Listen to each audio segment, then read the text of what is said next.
marcha realizada contra los 25 senadores pro enmienda constitucional, se vivió un momento bastante inesperado, momento en el que el hijo del senador Ramón Gómez Berlangeri habló y dijo que está indignado por lo que decidió hacer su padre. En medio de la crisis política y el descreimiento que existe hacia nuestros gobernantes, apareció un joven que a sus cortos 16 años da a todos una lección por sus valores y la convicción con la que los defiende. Se trata de Fabricio Gómez, hijo del senador Ramón Gómez Berlangeri, quien con un posteo en las redes sociales manifestó su descontento con el actuar de su padre y los otros 24 senadores que intentan atropellar la Carta Magna. La verdad que fue un error lo que hizo y no me gustó para nada. Fue como traicionarle no solo a mí, sino a todas las personas de este Paraguay. Yo a él le veía como un héroe, le veía como una figura que yo tenía que seguir. Yo quería ser senador igual que él, ahora no. Simplemente quiero ser un senador pero diferente.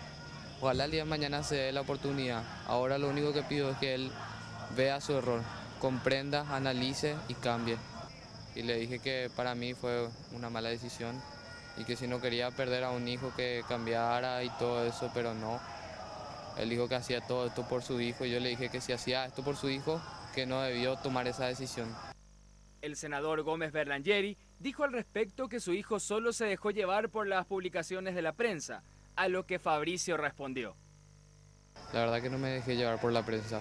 Si hay personas que le molestó mi comentario, no quise ofender a nadie, solo quise abrir los ojos a todos. Marlene Cabral del Puerto, madre del joven, en medio de su llanto no pudo ocultar el orgullo que sentía por su hijo y también se dirigió al senador. Te amo, sos mi orgullo, mi amor, te amo con toda mi fuerza, mi amor.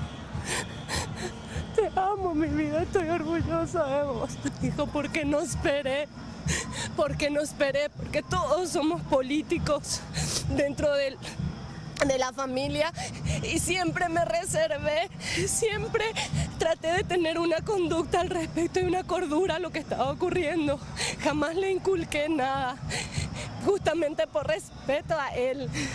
Pero hoy me sorprendió, desde ayer que me viene sorprendiendo porque lo siento tan seguro, tan decidido. Y quiero aclarar, tiene un padre y un padre ejemplar. Ramón Gómez Berlangeri es un padre ejemplar. Hoy a lo mejor está un poquito mareado.